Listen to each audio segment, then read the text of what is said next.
नमस्कार, केवी न्यूज़ देख रहे हैं आप। केवी न्यूज़ खबर आजकल में आपका स्वागत है।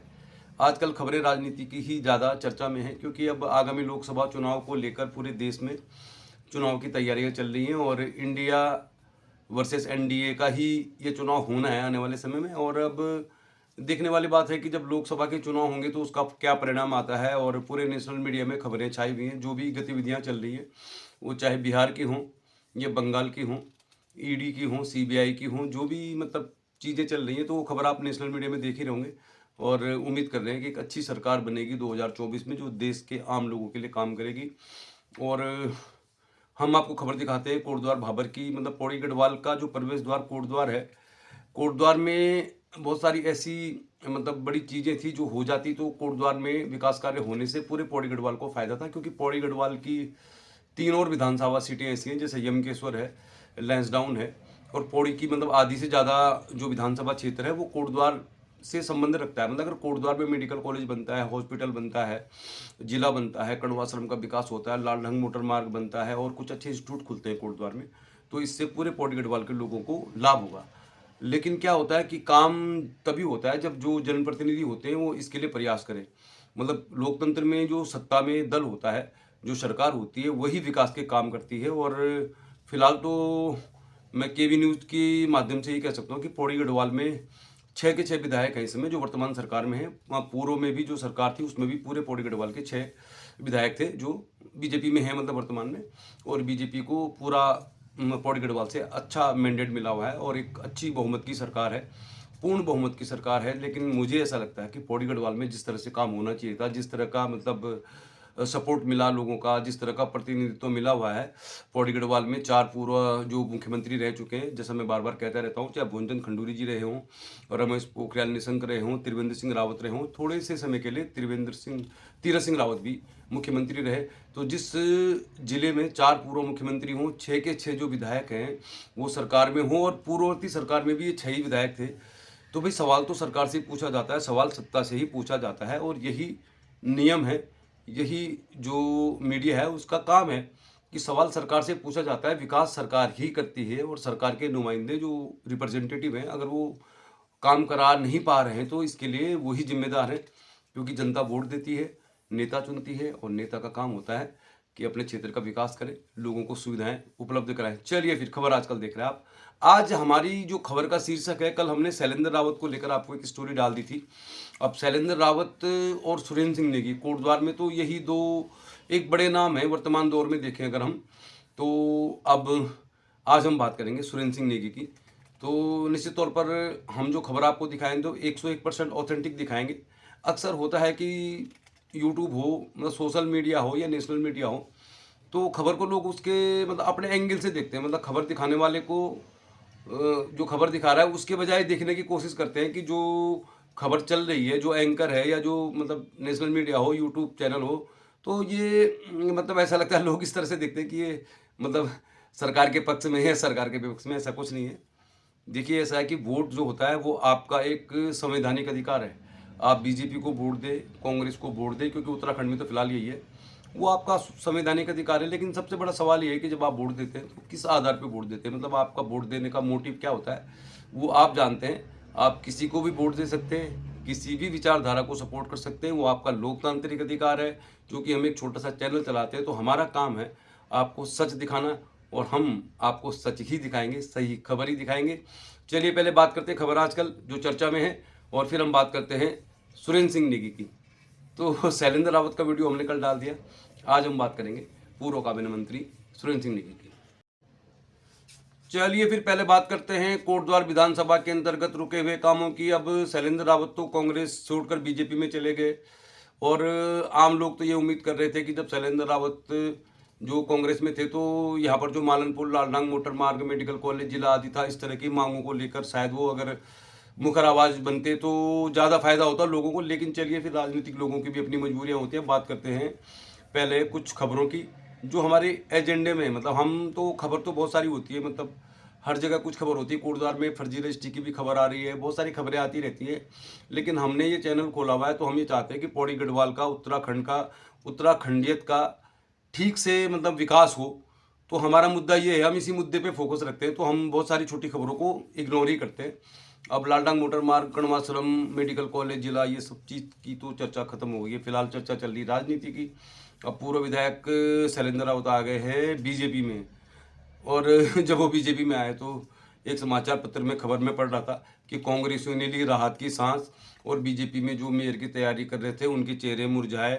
अब राजनीति में क्या क्या होता है वो हम आगे बताएंगे। सुरेंद्र सिंह नेगी के बारे में आपको हम कुछ खबर दिखाएंगे आज, क्योंकि फिलहाल कोटद्वार में तो अब दो ही नेता मान के चलिए आप। शैलेंद्र रावत चले गए बीजेपी में, ये 2007 में चुनाव लड़ चुके हैं, और आगे भी इनके बीच आपसी टकराव हो सकता है चुनाव में, मतलब एक दूसरे के साथ इनका आमना सामना हो सकता है। लेकिन एक खबर हम आपको दिखाना चाहेंगे जिस पर हमारी हमेशा ही नज़र रहती है। पहले हम खबर की बात करेंगे अंकिता भंडारी केस की। अंकिता भंडारी केस में कोटद्वार में डेट है, मतलब आज मंगलवार है, शुक्रवार को तारीख है। शुक्रवार को क्या कुछ होगा वो तो हम दिखा देंगे।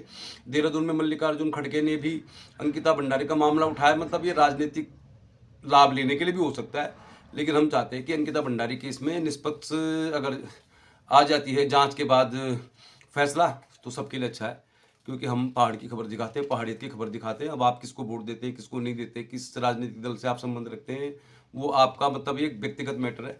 हमारा मैटर तो ये है कि उत्तराखंड में उत्तराखंडियत की बात होनी चाहिए, पहाड़वाद की बात होनी चाहिए, पहाड़ियों की बात होनी चाहिए, जिन्होंने उत्तराखंड के लिए इतना जोरदार आंदोलन किया। अंकिता भंडारी केस में क्या अपडेट है मैं आपको बता देता हूँ। अंकिता भंडारी की माता जी की तबीयत अचानक खराब हो गई। पहले उनकी दादी की डेथ हो गई थी, तो पौड़ी में आईसीयू में उनको भर्ती कराया गया, और अब ये जानकारी निकल कर आ रही है। देखिए, जो जानकारी होती है तो हम आप तक शेयर कर लेते हैं। अब अंकिता भंडारी केस में फैसला अप्रैल मई कब तक आएगा इसके बारे में तो अभी हम स्पष्ट तौर पे बता नहीं सकते आपको। अगली तारीख है शुक्रवार को, तो हम आपको जरूर दिखाएंगे। लेकिन अंकिता भंडारी के पिताजी का जो आरोप है, उन्होंने बहुत सारे आरोप लगाए हैं, और लगातार उनकी जो स्थिति है बहुत ख़राब है। मैं आपको वैसे एक बात बता दूं, कुछ बातें तो बिहाइंड द कैमरा होती हैं।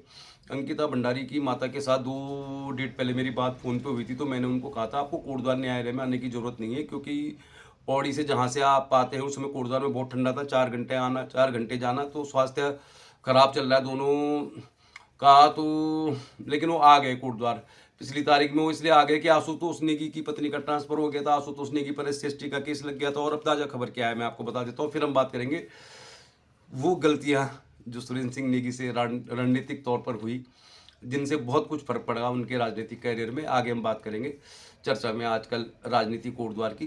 तो अंकिता भंडारी के पिताजी का ये कहना है कि आशुतोष नेगी के ऊपर जो भी मामला हुआ उसमें मतलब सरकार का एक बदला लेने वाली बात है। मतलब यानी कि उनकी वाइफ का ट्रांसफ़र हुआ, उन पे SC/ST का केस लग गया। और अब इससे भी बड़ी खबर ये आई है कि जो सरकारी वकील अवनीश नेगी हैं, जो इस समय मतलब जितेंद्र रावत के बदले इस समय सरकारी वकील के तौर पे कोटद्वार न्यायालय में काम कर रहे हैं, उनका स्वास्थ्य बहुत खराब है। उनकी आंखों में बहुत सारी ऐसी परेशानी है जिसके लिए उन्हें बार बार चंडीगढ़ जाना पड़ता है। अवनीश नेगी को भुगतान नहीं हुआ है, मतलब 5-6 महीने से कोटद्वार में जो तारीखें लग रही है, जिनमें अवनीश नेगी जो हैं सरकार ने उनको नियुक्त किया सरकारी वकील, तो उनको भुगतान नहीं हो रहा है। पहली खबर तो ये है। तो ये तो खबर एक मतलब निश्चित तौर पर ये आरोप है, तो ये खबर पूरी तरह सही है। अवनीश नेगी को भुगतान नहीं हो रहा है, मतलब ये नहीं कि वो जिस डेट में भी कोर्ट में आते हैं तो सामान्य तौर पर सरकारी वकील को जो भुगतान होता है, अभी तक उनको भुगतान नहीं किया है सरकार ने, ये खबर है। दूसरी खबर ये है कि अवनीश नेगी की बहन जो पुलिस डिपार्टमेंट में काम करती है देहरादून में, वो इस समय काम कर रही हैं, तो उनका भी ट्रांसफ़र हो गया उत्तरकाशी। तो मतलब कुल मिला के अंकिता भंडारी केस में अंकिता भंडारी के पिता का ये कहना है कि जो भी लोग अंकिता भंडारी केस में उनको सपोर्ट कर रहे हैं, तो उनको सरकार परेशान कर रही है। तो अब अवनीश नेगी को भुगतान होना चाहिए, हम तो ये मान के चलते हैं। क्योंकि अब कोई भी व्यक्ति कोर्ट में आएगा जाएगा, अगर उसकी तबीयत खराब है, अब उनकी बहन का भी ट्रांसफ़र उत्तरकाशी हो गया, तो बहुत सारी चीज़ें ऐसी हैं जिनको लेकर सरकार की मंशा पर थोड़ा सा संदेह तो होता ही है। उम्मीद करते हैं जल्दी निराकरण होगा और अंकिता भंडारी केस में जल्दी फैसला आएगा। बाकी अगली जो तारीख है शुक्रवार की, तो हम आपको कोर्ट से जरूर दिखाएंगे। अब बात करते हैं कोटद्वार की राजनीति की। कोटद्वार में राजनीति अगर पॉजिटिव होती है, अगर कोटद्वार में कुछ अच्छा काम होता है, अब मेरे तो ये मानना है कि अगर लालडांग मोटर मार्ग बन जाता तो लालडांग से महाबगढ़ की कनेक्टिविटी हो जाती, महाबगढ़ से ताड़केश्वर की कनेक्टिविटी हो जाती, और खेरा लिंग है, बहुत सारे हमारे देवभूमि पौड़ी गढ़वाल के जो टूरिस्ट प्लेस है वहाँ तक जाने का रास्ता खुल जाता। अभी क्या है कि लैंसडाउन में ही लोग आते हैं पर्यटक दिल्ली से, और फिर वापस चले जाते हैं। तो हमारे मानना है कि लालडांग मोटर मार्ग अगर बन जाता है, वो कण्वाश्रम से जुड़ जाता है, कण्वाश्रम से महाबगढ़ जाने का अगर कनेक्टिविटी हो जाती है तो फिर पर्यटकों के पास बहुत सारे ऑप्शन हैं। वो लैंसडाउन जा सकते हैं, लौटते हुए कण्वाश्रम भी आ सकते हैं, महाबगढ़ भी जा सकते हैं। बहुत सारे मंदिर हैं, ताड़केश्वर है, खिरसू एक शानदार जगह है, खैरालिंग महादेव है और बहुत सारे मंदिर हैं जहाँ लोग जाना चाहते हैं। लेकिन अब सरकार को इसके लिए योजना बनानी होगी। तो अब चलिए बात करते हैं खबर आजकल में कोटद्वार की राजनीति में सुरेंद्र सिंह नेगी। तो चलिए फिर थोड़ी सी बात अब सुरेंद्र सिंह नेगी की भी करते हैं। पूर्व काबीना मंत्री जिन्होंने 2002 से 2007 तक बतौर पेयजल मंत्री के तौर पे काम किया। 2007 में शैलेंद्र रावत के खिलाफ चुनाव हारे। मैं उनका प्रोफाइल इसलिए बता रहा हूँ कि बहुत से लोग ये बोल देते हैं राजनीति में, हम तो देखो आपको खबर पूरी 100% सही दिखाएंगे, किसने क्या किया, किसने क्या बनाया, किसने जनता का बेवकूफ़ बनाया, सारी खबरें हम आपको आने वाले समय में दिखाएंगे। राजनीति आपका भी पसंदीदा विषय है और हमें इसकी जानकारी है तो हम आपके साथ जरूर शेयर करेंगे। तो सुरेंद्र सिंह नेगी के बारे में जो मुझे जानकारी है वो 2002 से 2022 तक की है। 2002 से पहले की मुझे जानकारी नहीं। वो निर्दलीय के तौर पर भी विधायक बने तो उनकी लोकप्रियता थी कोटद्वार में। तो 2002 से 2007 तक वो बतौर पेयजल मंत्री के तौर पर सरकार में शामिल रहे। अब उनका भी आंकड़ा मतलब जैसे शैलेंद्र रावत और भोजचंद खंडूड़ी के बीच कुछ खटास थी तो उनको भी काफ़ी सारी इस तरह की परिस्थितियों का सामना करना पड़ा राजनीति में। मतलब नरेंद्र तिवारी शायद उनको ज़्यादा पसंद नहीं करते रहे थे। 2007 तक वो पेयजल मंत्री के तौर पर काम करे। उन्होंने कुछ काम किया है, मतलब मुझे ऐसा लगता है कोटद्वार भवन में पेयजल की व्यवस्था ठीक ठाक है तो उन्होंने इस मंत्रालय में रहते हुए काम किया। 2007 में चुनाव हार गए। 2012 तक वो विपक्ष में रहे। 2012 में वो चुनाव जीत गए तो बतौर स्वास्थ्य मंत्री उन्होंने उत्तराखंड की सरकार में काम किया। 2017 में चुनाव हार गए हरीश सिंह रावत के खिलाफ और वो भी 10,000 से ज़्यादा वोटों से। और फिर 2022 में लग रहा था कि चुनाव जीतेंगे तो चुनाव हार गए। आज हम बात करेंगे कि सुरेंद्र सिंह नेगी से ऐसी गलतियां हुई। मतलब हमारा टाइटल यही है, वो 2-3 गलतियां जिन्होंने चुनाव के दौरान की जिसकी वजह से वो आज हाशिए पे, मतलब लगातार 2 चुनाव हार चुके हूँ। पहले वो एक चुनाव हारे थे, मतलब 2002 से 7 तक रहे फिर हार गए, फिर 2012 में रहे, फिर 17 में हार गए। लेकिन लगातार 2 चुनाव हारने के बाद लगभग ऐसा लगता है कि थोड़ी सी उनको मायूसी भी है। तो चुनाव में ऐसा नहीं होता कि आप कितना भी काम कर लें, आपका कितना भी बड़ा जनाधार है, लास्ट के 15-20 दिन में जो चुनाव जब होता है तो उस दौरान ही सब कुछ मैनेज किया जाता है वोटर्स को। और वोटर्स भी चाहे 4.5 साल तक किसी सरकार की कितनी भी आलोचना कर ले, सरकार के विरोधी हों, सरकार के समर्थक हों, आखिरी का जो 15-20 दिन का समय होता है चुनाव के दौरान, उस समय एक जो रणनीति जो विधायक के उम्मीदवार सही अपनाते हैं वही चुनाव जीतते हैं। तो सुरेंद्र सिंह नेगी से हुई 3 बहुत बड़ी गलतियाँ चुनाव के दौरान, क्योंकि हमने भी इस चुनाव को बहुत करीब से देखा है। तो बताते हैं फिर चलो क्या गलतियाँ हुई रणनीतिक तौर पर।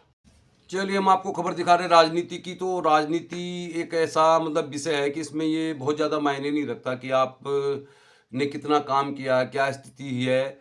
सब कुछ मायने रखता है कि चुनाव के समय आखिरी महीने में क्या रणनीति होती है, क्या जातिगत समीकरण है, किस तरह की राजनीतिक जो है वो रणनीति अपनाई जा रही है। तो चलिए फिर 3 बड़ी गलतियाँ बताते हैं आपको सुरेंद्र सिंह नेगी की, जो शायद उनको मालूम है या नहीं, उनके समर्थकों को मालूम है कि नहीं, लेकिन हमें मालूम है। क्योंकि अगर कोटद्वार विधानसभा के मद्देनजर देखा जाए तो आज भी सुरेंद्र सिंह नेगी एक ऐसे नेता हैं, उम्र दराज है। मुझे लग रहा है 2027 में अगर वो चुनाव लड़ना चाहते हैं तो संभवतः उनका आखिरी इलेक्शन हो सकता है वो 2027 का। तो कोटद्वार में न तो मेडिकल कॉलेज बना, न लालढांग मोटर मार्ग बना, न कण्वाश्रम विकास के मानचित्र पे आया, न कोटद्वार जिला बना, न कोटद्वार में 12वीं के पास कोई 12वीं करने के बाद बच्चों के लिए कोई इंस्टीट्यूट नहीं है।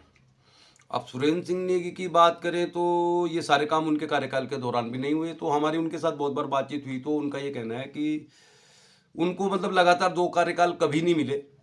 इस बात को मैं आप लोगों के साथ शेयर करना चाहता हूं, क्योंकि अक्सर राजनीति में बहुत तरह की बातें चलती है कि जितने साल विधायक रहे इतने साल विधायक रहे, ऐसा कुछ नहीं है।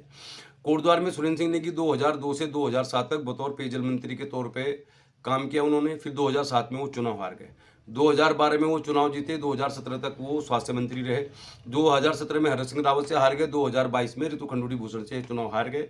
तो मतलब उन्होंने इन 2002 से 22 तक सिर्फ 10 साल वो विधायक रहे। तो बहुत सारे लोग कहते हैं कि जी उन्होंने कुछ नहीं किया। तो 10 साल तक उन्होंने कुछ किया या नहीं किया इसकी बात तो बहुत दिन बाद कभी करेंगे हम आपके साथ, क्योंकि कोटद्वार में अगर कुछ दिखाई देता है आपको तो आप लोग खुद ही इसकी जानकारी ले सकते हैं कि कोटद्वार में अगर जो काम हुए हैं उसमें विस्तार से बाद में बात करेंगे तो आप लोग खुद ही जानकारी ले सकते हैं कि किसने क्या कराया है। इसके बारे में, तो वीडियो हम आपको बाद में डाल देंगे। तो सुरेंद्र सिंह नेगी से क्या हुई राजनीतिक तौर पर, रणनीतिक तौर पर गलतियां, जो लगातार 2 बार वो विधायक नहीं बने, इस पर आज हम चर्चा करेंगे। क्योंकि आजकल आप राजनीति की खबरें देख रहे हैं, तो हम आपको जरूर दिखाएंगे कि क्या हुई गलतियां। चलिए फिर सबसे पहले बात करते हैं 2007। 2007 में सुरेंद्र सिंह नेगी और शैलेंद्र रावत के बीच चुनाव हुआ, और बतौर पेयजल मंत्री सुरेंद्र सिंह नेगी ने, मतलब इस बात की आप लोग खुद भी अपने स्तर पर समीक्षा कर लीजिए, तो पेयजल मंत्री के तौर पर कोटद्वार बाबर में बहुत खराब पेयजल व्यवस्थाओं को सुधारने में उन्होंने काम तो किया ही है। मतलब ट्यूबवेल्स वगैरह बने, पानी की आज फिलहाल मतलब इतनी बड़ी समस्या नहीं है कोटद्वार में, तो उसके लिए कुछ हद तक उनको श्रेय हम दे सकते हैं। लेकिन 2007 में जब चुनाव हुआ, तो सबसे बड़ी गलती जो उनसे हुई, क्योंकि वो मात्र 900 वोट से हारे। 900 वोट से अगर कोई कैंडिडेट चुनाव हारता है, तो ये मान के चलिए कि उसको 500 वोट की जरूरत थी। 500 की जरूरत भी नहीं, मतलब 451 वोट अगर सुरेंद्र सिंह नेगी को मिल जाते, वो जो शैलेंद्र रावत को मिले, तो सुरेंद्र सिंह नेगी लगातार दूसरी बार विधायक बन जाते।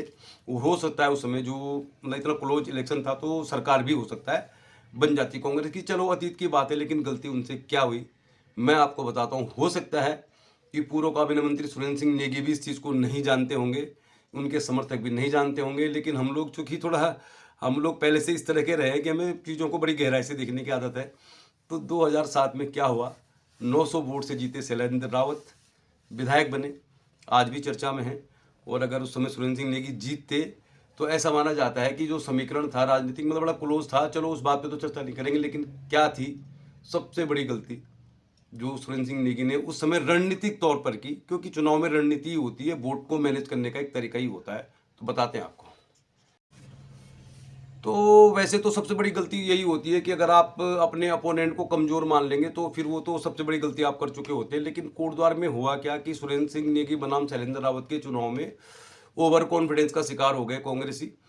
और चलो ओवर कॉन्फिडेंस का शिकार तो हुए, लेकिन आखिरी गलती उनसे जो हुई, वो कोटद्वार के झंडा चौक की जो सभा होती है, उस समय क्या होता था 2007 में कि कोटद्वार में जो राजनीतिक सभाएं होती थी वो झंडा चौक में हुआ करती थी। अब तो नहीं होती, अब तो प्रशासन अनुमति नहीं देता, क्योंकि बहुत व्यस्ततम जगह है। लेकिन कोटद्वार के झंडा चौक में 2007 के चुनाव में सबसे जो बड़ी, जो चुनाव से एक दिन पहले सभा होती है, जिसको एक मेन मतलब चुनाव प्रचार का आखिरी प्रचार माना जाता है, तो 2007 में सुरेंद्र सिंह नेगी ने झंडा चौक में सभा करने की अनुमति ली या नहीं ली, या टेक्निकल जो भी मिस्टेक थी, जो भी रहा होगा कह नहीं सकते। लेकिन क्या हुआ कि 2007 के चुनाव में, चुनाव से एक दिन पहले, यानी कि एक दिन पहले तो प्रचार खत्म हो जाता है, उससे एक दिन पहले शाम को एक आखिरी सभा होती है। और सुरेंद्र सिंह नेगी से उस समय यही गलती हुई, उनके जो भी टीम जो चुनाव लड़ती है उनका हिस्सा जो रहे होंगे लोग, उनसे गलती हुई। और मुझे लग रहा है यहाँ पे बीजेपी ने बहुत अच्छा मतलब मैनेजमेंट किया। झंडा चौक में हुई आखिरी सभा को संबोधित किया भुवनचंद खंडूड़ी ने, जो मुख्यमंत्री पद के दावेदार थे। और वहां तक किसी को भी मालूम नहीं था, खुद बीजेपी के जितने भी समर्थक हैं जो उनकी टीम का हिस्सा रहे शैलेंद्र रावत की, मेरी उनके साथ बातचीत होती रहती थी, तो उस समय तक कहा नहीं जा सकता था कि कौन चुनाव जीतेगा 2007 में। लेकिन क्या हुआ कि आखिरी सभा हुई भुवनचंद खंडूड़ी की कोटद्वार के झंडा चौक में, और भुवनचंद खंडूड़ी ने झंडा चौक की सभा में कह दिया लोगों को कि भाई आप शैलेंद्र रावत को नहीं मुझे वोट दे रहे हो। तो आप भी ये मान के चलिए, अगर आप राजनीति की ABCD भी जानते होंगे, तो 900 वोट से शैलेंद्र रावत चुनाव जीते, तो भुवनचंद खंडूड़ी मुख्यमंत्री के दावेदार थे। जब उन्होंने झंडा चौक में कह दिया कि आप शैलेंद्र रावत को नहीं मुझे वोट दे रहे हो क्योंकि मैं मुख्यमंत्री पद का दावेदार हूँ, तो निश्चित तौर पर उनके इस बयान से, क्योंकि उनकी जिस तरह की छवि रही है उत्तराखंड की राजनीति में, तो बहुत सारे लोग पलट गए। और ये जो मौका उनको उपलब्ध कराया, तो ये कांग्रेस पार्टी यानी सुरेंद्र सिंह नेगी की गलती से ही हुआ। मतलब सुरेंद्र सिंह नेगी स्थानीय नेता थे, वो अगर झंडा चौक की जो सभा थी, मतलब एक दिन पहले जो होनी थी, उसकी अनुमति खुद ले लेते, तो शायद भुवनचंद खंडूड़ी का मैसेज बहुत सारे लोगों तक कन्वे नहीं होता। तो ये 2007 में सुरेंद्र सिंह नेगी की आखिरी और सबसे बड़ी गलती थी उनकी टीम की, कि झंडा चौक की सभा में सुरेंद्र सिंह नेगी को सभा करने के बजाय मौका मिला भुवनचंद खंडूड़ी जी को। और 900 वोट का जो अंतर होता है वो एक स्पीच से, तो आप भी मान के चलेंगे कि अगर एक बड़ी सभा में कोई बड़ा नेता भाषण देगा, तो 400-500 वोट तो पलट ही देगा। तो 2007 में झंडा चौक में भुवनचंद खंडूड़ी की सभा हुई। भुवनचंद खंडूड़ी ने साफ साफ कह दिया कि आप शैलेंद्र रावत को नहीं मुझको वोट दे रहे हो। वो मुख्यमंत्री पद के दावेदार थे। और एक नज़दीकी मुकाबला जिसमें सुरेंद्र सिंह नेगी की जीत निश्चित लग रही थी, शैलेंद्र रावत जीत गए। हालांकि यहीं से कुछ खटास भी हुई। तो ये पहली गलती जो सुरेंद्र सिंह नेगी से हुई, क्योंकि सुरेंद्र सिंह नेगी एक ऐसे नेता है कि जिनके फ़ोन पे ही 20-25 हज़ार वोट उनको मिल जाते हैं। मतलब 25 हज़ार वोट तो उनको मतलब मिल ही रहे हैं। जब से वो चुनाव लड़ रहे हैं तो 25-26 हज़ार वोट तो उनको मिलते ही हैं नाम पे ही। लेकिन इस चुनाव में 900 वोट की हार के जिम्मेदार उनकी ये रणनीतिक भूल थी कि उन्होंने झंडा चौक में चुनाव से एक दिन पहले जो सभा होती है वो नहीं करवाई। मतलब उनको नहीं मौका मिला, बीजेपी को मौका मिला आखिरी सभा करने का। क्यों मिला, क्या मिला, अब ये अतीत का विषय है। लेकिन ये 2007 में सुरेंद्र सिंह नेगी की सबसे बड़ी गलती थी जिससे उन्हें चुनाव में हार का सामना करना पड़ा। तो हम तो केबी न्यूज में जैसे आपको कल भी कह रहे थे वीडियो में कि अगर 2002 से 2022 तक कोटद्वार में किस तरह की राजनीति होती है, कैसे वोटिंग होती है, चुनाव के दौरान क्या कुछ होता है, सब कुछ हम आपको दिखा देंगे। क्योंकि नगर निगम के चुनाव हो नहीं रहे तो हम इस पर कोई खबर आपको डालना नहीं चाह रहे थे। हमने यही सोचा था कि जब चुनाव होंगे तभी आपको राजनीति की खबर दिखाएंगे। अब शैलेंद्र रावत की वापसी के बाद थोड़ा बहुत राजनीति में लोगों की दिलचस्पी है, जागरूकता है। तो आप लोग अगर हो सकता है आप 2002 से पहले कोटद्वार भी नहीं आए होंगे या 2012 तक भी नहीं आए होंगे, आप हम लोग मेरा जो चैनल आप लोग देखते हैं तो आपको शायद बहुत ज़्यादा जानकारी नहीं हो। तो मेरा काम है आपको खाली जानकारी देना। आप किसको वोट देते हैं, कौन सी पार्टी आपको पसंद है, ये आपका व्यक्तिगत मामला है। अब आप बहुत से लोग ये जानना चाहेंगे कि मैं किसको वोट देता हूँ। तो हमारे घर में तो 2 ही वोट है। हम घर में 2 लोग रहते हैं, मैं और मेरी वाइफ। और जिस तरह की अब मैंने चैनल खोल दिया तो मुझे नहीं लगता कि मुझे वोट देने का भी मौका मिल पाएगा, क्योंकि आपको खबर भी दिखानी होती है। चलो वो तो बात की बात है। अब बताते हैं आपको दूसरी तीसरी गलती सुरेंद्र सिंह नेगी से क्या हुई। क्योंकि उनका एक जनाधार है, इस बात को तो आप रियलाइज करेंगे कि कोटद्वार में सुरेंद्र सिंह नेगी एक कद्दावर नेता हैं। और अगर आप उनका 2002 से और अभी 2022 तक का रिकॉर्ड देख लेंगे तो 25-26 हज़ार वोट तो उनको नाम पे मिल जाती है। लेकिन चुनाव जीतने के लिए 30 हज़ार से ज़्यादा वोट की जरूरत पड़ती है। और ये फासला वो अभी मतलब पिछले 2 चुनाव में तो तय नहीं कर पाए। तो चलिए बताते हैं फिर रणनीतिक तौर पर उनसे क्या गलती हुई। क्योंकि चुनाव में जो माहौल होता है लास्ट में, उसमें ये कोई मायने नहीं रखता कौन कितना अच्छा है कौन कितना खराब है। उस समय जो बूथ मैनेजमेंट होता है, जो चुनाव का मैनेजमेंट होता है, बहुत सारी चीज़ें होती हैं, उनको मैनेज करना होता है। तो चलिए फिर आगे बताते हैं उनसे कहाँ पर हुई गलतियाँ रणनीतिक तौर पर। चलिए फिर अब आखिरी में अपनी बात को ख़त्म करने से पहले आपको बताते हैं कि और क्या गलतियाँ हुई, मतलब रणनीतिक तौर पर क्या गलतियाँ हुई। अब सुरेंद्र सिंह नेगी 2002 में जीते, 2007 में हारे, 12 में जीते, 17 में भी हारे, 22 में भी हारे। मतलब 2002 से 2022 तक वो 10 साल तक कोटद्वार के विधायक रहे, मतलब मंत्री रहे। अब उन्होंने काम किया नहीं किया, वो लायक है नहीं है, इसका फैसला तो आप नहीं करना है। क्योंकि वोट आपने देना है, नेता आपने चुनना है, सरकार आपने बनानी है। इसको लेकर हम ज़्यादा बात नहीं करेंगे। अब अगर लगातार 2 बार सुरेंद्र सिंह नेगी चुनाव हारे कोटद्वार से, तो कोटद्वार में मतलब आपको लगता है कि पौड़ी गढ़वाल में काम हो रहा है या नहीं हो रहा है, ये सब चीज़ें आपकी है। मतलब वोट आपने देना है, नेता आपने चुनना है, सरकार आपने बनानी है। हमारा चैनल है, हमारा ये काम है कि आपको हम सही जानकारी दें, सही खबर दें। चलिए फिर आगे बढ़ते हैं और अब बात करते हैं आगे की 2 वो गलतियां जिनसे मतलब एक लगातार चुनाव जीतने का सिलसिला भी खत्म हुआ और लगातार 2 चुनाव भी हार गए सुरेंद्र सिंह नेगी। कैसे हार गए, क्यों हार गए, कहाँ पर हुई रणनीतिक चूक चुनाव के समय, उसका जिक्र हम आपसे कर रहे हैं। बाकी फैसले सब आपके हैं। मतलब ये सब आपका एक व्यक्तिगत मामला है, किसको वोट देते हैं, किसको नहीं देते, किसको चुनते हैं, वो सब आपका पर्सनल मैटर है। इससे पहले कि मैं आपको बताऊं कि रणनीतिक तौर पर सुरेंद्र सिंह नेगी से क्या गलतियां हुई, जैसा मैंने आपको कल भी कहा था कि 2000 से 2022 तक की जो राजनीति कोटद्वार में हुई है, जिस तरह की वोटिंग हुई, जिस तरह की कैंपेनिंग हुई, वो सब तो हमने उसको बहुत करीब से देखा है, इसीलिए आपके साथ शेयर कर रहे हैं। फिलहाल अभी आपको ताज़ा अपडेट बता देते हैं। एक शहादत हो गई है। मतलब सुबह जब मैं 8 बजे अपने घर के बाहर खड़ा था, चूँकि हमारा घर कोटद्वार भाबर में ही है, तो एक आर्मी की जो गाड़ी होती है फूलों से सजी हुई, उसमें किसी का शव जा रहा था। मतलब किसी न किसी की शहादत हो गई है। इस खबर को मैं कल दिखा पाऊंगा आपको, क्योंकि एग्जैक्ट मुझे जानकारी नहीं है। क्योंकि ये जो भी घटना हुआ, मतलब बहुत सारे लोगों को जानकारी नहीं है। मैंने बहुत सारे लोगों से संपर्क किया तो कुछ मालूम नहीं था, क्योंकि कुछ और भी काम मुझे करना होता था। इसके अलावा जो ताज़ा अपडेट ये है कि अभी थोड़ा मैं शैलेंद्र रावत जी के घर के पास से गुजरा था, मुझे कुछ काम था वहाँ पे। क्योंकि उनका जो घर है हमारे घर के बिल्कुल पास में, जैसे मैं अक्सर बोलता हूँ कि दुर्गापुरी से हम लोग चैनल चलाते हैं कोटद्वार भाबर के, तो जहाँ पर हमारा घर है उससे आधा किलोमीटर के बाद पूर्व विधायक शैलेंद्र रावत जी का घर है। तो फिलहाल वहाँ से ये अपडेट है कि शैलेंद्र रावत जी के बीजेपी में शामिल होने के बाद से ही उनके घर में मिलने जुलने वालों का तांता लगा हुआ है। मतलब काफ़ी सारी गाड़ियाँ वहाँ पे खड़ी हुई थी। मैं उनसे बात करूंगा, ऐसा नहीं कि उनसे बातचीत नहीं करूंगा, 1-2 दिन में बातचीत करूंगा उनसे, तो वो आपको दिखा दूंगा। सुरेंद्र सिंह नेगी की बात करें हम आज, कल हमने वीडियो डाल दिया शैलेंद्र रावत का।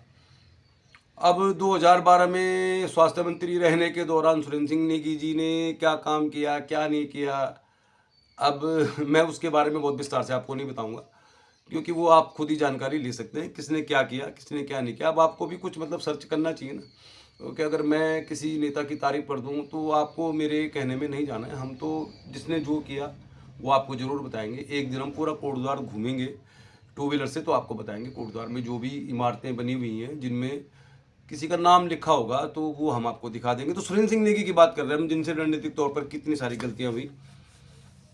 अब 2012 में स्वास्थ्य मंत्री के तौर पर उन्होंने काम किया, क्योंकि भुवनचंद खंडूड़ी को उन्होंने हराया था तो उन्हें लगभग ठीक ठाक महकमा मिल गया। एक बार मेरी उनसे बात हुई थी तो उनकी ये, जब कोई बड़ा चुनाव जीतता है तो उसको पोर्टफोलियो में हो सकता है उसको ऑप्शन मिलता हो कि वो अपनी मर्जी का कोई डिपार्टमेंट ले ले। मुनाफे के डिपार्टमेंट भी होते हैं, हाई डील है, PWD है। चलिए, उन्होंने स्वास्थ्य मंत्री के तौर पे काम किया। कोटद्वार में एक हॉस्पिटल बना हुआ है जिसको रेफर सेंटर कहा जाता है, लेकिन ये भी आप लोग जानते हैं, मैं भी जानता हूँ कि आज भी कोटद्वार में सरकारी हॉस्पिटल ही ऐसा है जहाँ पे लोग इमरजेंसी में भी इलाज कराने जाते हैं। कोई गिर गया, कोई दुर्घटना हो गई तो जाते हुए हैं, और रेफर सेंटर है, वहाँ पे कुछ बहुत बड़ी फैसिलिटीज अवेलेबल नहीं है। इसलिए कोटद्वार में मेडिकल कॉलेज चाहिए, बड़ा हॉस्पिटल चाहिए। इसकी मांग हमारी भी है, सबकी है। अब 2017 में हरक सिंह रावत ने चुनाव लड़ा सुरेंद्र सिंह नेगी के खिलाफ, और ऐसा कहा जाता है कि हरक सिंह रावत जिस तरह के नेता है, जिस तरह की उनकी छवि है, अब उन्होंने ही कांग्रेस पार्टी को तोड़ के बहुत सारे नेताओं को बीजेपी में शामिल कराया था। अब बीजेपी ने उनको कोटद्वार से ही टिकट क्यों दिया? अब सेम भुवनचंद खंडूड़ी जी वाली बात हो रही है। बहुत से लोग तो ये भी कहते हैं कि बीजेपी ने उनको कोटद्वार से इसलिए टिकट दिया कि हो सकता है सुरेंद्र सिंह नेगी के खिलाफ वो चुनाव नहीं जीत पाएंगे, तो आने वाले समय में कहीं पार्टी में कुछ ऐसा सीन हो जाए, नज़दीकी मामला हो जाए, तो वो उस तरह के व्यक्ति हैं कि जो सरकार पे दबाव डाल सकते हैं। चलिए, फिर 2017 में हरक सिंह रावत के खिलाफ लड़े सुरेंद्र सिंह नेगी। यहाँ पर तो उनसे बहुत सारी गलती नहीं हुई, मैं कहता हूँ, क्योंकि गलती तो वही होती है, ओवर कॉन्फिडेंस और हल्के में लेना। हरक सिंह रावत को बहुत हल्के में लिया कांग्रेस पार्टी के नेताओं ने, क्योंकि उनकी जिस तरह की छवि रही है। लेकिन वो लोग उस समय ये भूल गए कि वो निर्विवाद रूप से जीते हुए कैंडिडेट है, अभी भी वो हारे नहीं है। जिन्होंने हरक सिंह रावत की पुत्रवधू चुनाव हारी, हरक सिंह रावत शायद अभी तक चुनाव भी नहीं हारे हुए। तो उस समय तो मोदी लहर थी, क्योंकि 2014 में मोदी सरकार बनने के बाद से 2017 तक उसका असर था। और ऐसा माना जाता है कि मोदी लहर में जो सुरेंद्र सिंह नेगी का हार हुई, तो उसमें रणनीतिक तो कुछ चूक है नहीं, मुझे लगता है, क्योंकि वो हार जो थी काफ़ी बड़ा अंतर था। यानी शैलेंद्र रावत से वो हारे 900 वोट से, और हरक सिंह रावत से वो हारे 10,000 से ज़्यादा वोट से। तो हरक सिंह रावत ने क्या रणनीति अपनाई, उस पर डिस्कस करने की जरूरत इसलिए नहीं है कि वो अंतर इतना ज़्यादा था कि वहाँ पे रणनीतिक चूक की बात हम नहीं कर सकते। हम आते हैं सीधे 2022 में, जहाँ पे 2 गलतियाँ हुई बहुत बड़ी रणनीतिक तौर पर, क्योंकि वहाँ पे मार्जिन थोड़ा कम था। 2007 में 900 वोट से हारने का मतलब ये थे कि वो गलती है रणनीतिक। 2022 में लगभग 3,000 वोट से सुरेंद्र सिंह नेगी चुनाव हार गए। तो 2022 में क्या हुई गलती बताते। अब आप में से बहुत सारे ऐसे भी दर्शक होंगे कि जो कहेंगे कि यार सुरेंद्र सिंह नेगी की तारीफ हो रही क्या। देखिए, मैं आपको पहले भी कह रहा हूँ कि हम आपको जो खबर दिखाएंगे 100% ऑथेंटिक दिखाएंगे, क्योंकि यूट्यूब में हम अगर खबर दिखाते हैं और उसमें एक लाइन, एक शब्द भी गलत है तो उसमें शिकायत हो जाती है, चैनल रिकमेंड नहीं करता। और अंकिता भंडारी केस में भी यही हो रहा है कि हम खबर जो दिखा रहे हैं तो लगभग ऑथेंटिक दिखा रहे हैं, इसीलिए यूट्यूब में सबसे ज़्यादा इस केस को हमारे चैनल पर ही देखा जा रहा है। आप उसको कंपेयर करके देख लीजिए, अंकिता भंडारी केस की किसी भी डेट में सबसे ज़्यादा जो खबर लोग देख रहे हैं वो हमारे चैनल की देख रहे हैं। और एक बार 1 लाख से ज़्यादा लोगों ने हमारे चैनल में उस खबर को देखा है। तो मैं उसमें तारीफ नहीं कर रहा, क्योंकि हम लोग खबर दिखाते हैं जो होती है सही। सुरेंद्र सिंह नेगी से क्या गलती हुई 2022 में, उसकी बात करते हैं हम। अब सुरेंद्र सिंह नेगी से गलती हुई इसलिए कह रहे हैं हम कि सुरेंद्र सिंह नेगी 3,000 वोट से ऋतु खंडूड़ी भूषण से चुनाव हार गए। और यहाँ पर पहली गलती तो वही है, ओवर कॉन्फिडेंस की बात। उनको लगता था कि ऋतु खंडूड़ी भूषण यमकेश्वर में विधायक रही थी तो यमकेश्वर से चुनाव लड़ती, और उन्होंने सोचा लोग इस चीज़ को समझेंगे कि ऋतु खंडूड़ी भूषण यमकेश्वर में विधायक रह चुकी हैं, और अगर वो काम करती तो वहाँ से ही चुनाव लड़ती, तो ये बात लोग समझेंगे और सुरेंद्र सिंह नेगी को वोट दे देंगे। लेकिन बीजेपी में जो पार्टी है बीजेपी, वो समर्थकों की पार्टी है। अब आखिरी समय में ऋतु खंडूड़ी भूषण को टिकट मिला। यहाँ पे धीरेन्द्र चौहान बीजेपी से बगावत करके चुनाव लड़ रहे थे, उनका भी खूब प्रचार प्रसार चल रहा था। तो पहली गलती तो सुरेंद्र सिंह नेगी के समर्थकों से ये हुई, या सुरेंद्र सिंह नेगी की टीम से ये हुई कि उन्होंने सोचा कि धीरेन्द्र चौहान बीजेपी के वोट काट देंगे, वो आसानी से जीत जाएंगे। अब कोटद्वार में हमेशा यही होता है कि 26-27 हज़ार वोट तो उनको हमेशा ही मिलते हैं, चाहे वो मेयर का चुनाव उनकी पत्नी ने लड़ा, चाहे उन्होंने 2002 से 22 तक जब भी चुनाव लड़े, तो 26-27 हज़ार वोट ऐसे कहते हैं कि वो जेब में लग के घूमते हैं, लेकिन जीत के लिए चाहिए होते हैं 30,000 से ज़्यादा वोट, क्योंकि अब वोटर्स बढ़ गए कोटद्वार में। तो पहली गलती 2007 की मैंने आपको बता दी, जो उन्होंने चुनावी सभा आखिरी नहीं करी झंडा चौक में, और भुवनचंद खंडूड़ी को मौका मिला तो उन्होंने आखिरी में छक्का मार दिया, कह सकते हैं आप। शैलेंद्र रावत के पक्ष में चला गया चुनाव, तो उस समय उनसे वो गलती हुई। अब 2022 में क्या गलती हुई वो आपको बताते हैं। पहली गलती तो उनसे ये हुई कि उन्होंने ये माना कि धीरेन्द्र चौहान बीजेपी के बागी नेता हैं, वो बीजेपी की वोट काटेंगे। ऋतु खंडूड़ी भूषण तो चूंकि एमक्यू सर से यहाँ पर आई हैं, लास्ट टाइम पे उनको टिकट दिया गया तो चुनाव आसानी से जीत जाएंगे। ये तो थी दूसरी गलती। लेकिन आखिरी गलती तीसरी उनसे क्या हुई, शायद मतलब बहुत सारे लोग इस चीज़ को पकड़ नहीं पाए होंगे, लेकिन हम लोग अब किसी चीज़ में घुसते तो पूरा ही घुस जाते हैं। मतलब जैसे हम अंकिता भंडारी केस आपको दिखा रहे तो हमें शुरू से आखिर तक क्या कुछ हो रहा, क्या इसका फैसला आ सकता है कोर्ट से, आगे क्या होगा, तो हमारे पास जानकारी है, तो तभी तो हम आपसे शेयर कर पा रहे हैं। अब सुरेंद्र सिंह नेगी से गलती ये हुई 2022 के चुनाव में, पहले तो उन्होंने ये सोच लिया कि धीरेन्द्र चौहान वोट काट देंगे, ऋतु खंडूड़ी भूषण, क्योंकि पिछला कार्यकाल हरि सिंह रावत का कोटद्वार में कुछ बड़े काम हो नहीं पाए थे, लालडांग मोटर मार्ग नहीं बना था, कुछ भी काम नहीं हुआ था, तो एक तो उनसे गलतफहमी ये हो गई कि अब आसानी से लोग हमें ही वोट देंगे क्योंकि हम पिछला चुनाव हार गए, पिछली सरकार में काम हुआ नहीं। लेकिन 2022 में एक बहुत अच्छी रणनीति के तहत बीजेपी ने चुनाव लड़ा हमेशा की तरह। उनको मालूम था कि दो जो कैंडिडेट इस समय चुनाव के मैदान में है, सुरेंद्र सिंह नेगी और धीरेन्द्र चौहान, तो फिर इसका लाभ ऋतु खंडूड़ी भूषण को मिल सकता है। और चूंकि पौड़ी गढ़वाल में 5 की 5 सीटों पे जो कैंडिडेट थे उनमें से एक भी ब्राह्मण नहीं था, तो कोटद्वार में ऋतु खंडूड़ी भूषण को टिकट मिला। ऋतु खंडूड़ी भूषण के साथ पूरी टीम बीजेपी की लगी और सबको, बीजेपी के लोगों को शायद ये समझ में आ गया था कि ये वोट जो कटेगा ये सुरेंद्र सिंह नेगी और धीरेन्द्र चौहान का ही कटेगा और ऋतु खंडूड़ी भूषण जो कैडर वोट है उसके सारे चुनाव जीत जाएगी। लास्ट में यही हुआ। लेकिन गलती आखिर हुई क्या, वो मैं आपको बताता हूँ। अब 2017 में जब मेयर का चुनाव, 17 के बाद जब मेयर का चुनाव हुआ था, माफ़ कीजिए 19 में, तो मेयर के चुनाव में सुरेंद्र सिंह नेगी ने एक अलग ही तरह की रणनीति के तहत चुनाव लड़ा था। उनकी पत्नी ने, धीरेन्द्र चौहान की पत्नी विभा चौहान के खिलाफ जो चुनाव लड़ा तो उसमें सुरेंद्र सिंह नेगी ने कोई सभा नहीं की बड़ी, कहीं पर उन्होंने मतलब बड़ा कोई आयोजन नहीं किया। उन्होंने लोगों से कहा कि आप लोग अगर वोट देना चाहते हो तो दे दो। उस समय वो हारे हुए थे विधायक का चुनाव हरि सिंह रावत के खिलाफ, लेकिन उस समय की जो उनकी रणनीति थी, हर गली मोहल्ले में जाके उन्होंने छोटी छोटी सभाएं की। यही उन्होंने भुवनचंद खंडूड़ी के खिलाफ चुनाव के दौरान भी किया था और यही रणनीति अपनाने की गलती कर दी सुरेंद्र सिंह नेगी की जो टीम थी। मतलब 2012 में भी क्या हुआ कि सुरेंद्र सिंह नेगी ने छोटी छोटी सभाएं करी, जगह जगह गली मोहल्ले में जाके उन्होंने समझाया कि भाई मैं तो पिछला चुनाव भी हार गया हूँ, तो उनको इसका लाभ मिला और वो चुनाव जीत गया। आखिरी समय में उन्होंने बहुत बड़ी उन्होंने सभा की थी दुर्गापुरी में 2012 में, तो उस सभा के से ही लोगों को मालूम चला कि सुरेंद्र सिंह नेगी चुनाव जीत सकते हैं। उस सभा में बहुत बड़ी भीड़ थी। लेकिन 2019 में मेयर के चुनाव में उन्होंने छोटी छोटी सभाएं करी, छोटे छोटे गली मोहल्ले नुक्कड़ में जाके उन्होंने लोगों को समझाया और वो उनकी पत्नी मेयर बन गई। और यही रणनीति उन्होंने 2022 में अपनाई तो ये उन पर भारी पड़ गई, क्योंकि आखिरी समय में लोगों को मालूम ही नहीं चला कि किसका पलड़ा भारी है। कोटद्वार में योगी आदित्यनाथ की सभा हो गई, मतलब बीजेपी के नेताओं के पक्ष में जगह जगह सभाएं हो रही थी। जनरल वीके सिंह भी आए थे देवी मंदिर में और कोटद्वार में जो योगी आदित्यनाथ आए थे उन्होंने भी सभा कर दी। लेकिन सुरेंद्र सिंह नेगी ने कोई भी ऐसी बड़ी सभा नहीं की। 2022 के चुनाव में लोगों को मालूम ही नहीं चला कि क्या सीन है। तो रणनीतिक तौर पर उनसे वही गलती हो गई जो 2007 में हुई थी। झंडा चौक में भुवनचंद खंडूड़ी की सभा हो गई। जब बड़ी सभा होती है, बड़े लोग जुटते हैं तो बहुत अच्छा एक मैसेज चला जाता है। 2022 में सुरेंद्र सिंह नेगी लोगों को ये समझा ही नहीं पाए कि वो चुनाव में दौड़ में हैं या जीत रहे हैं, क्योंकि यहाँ पे वीके सिंह की सभा हो चुकी थी, कि योगी आदित्यनाथ की सभा हो चुकी थी और सुरेंद्र सिंह नेगी किसी भी बड़ी सभा में शो ऑफ नहीं कर पाए। मतलब वो दिखा नहीं पाए कि उनके पीछे भी समर्थन है।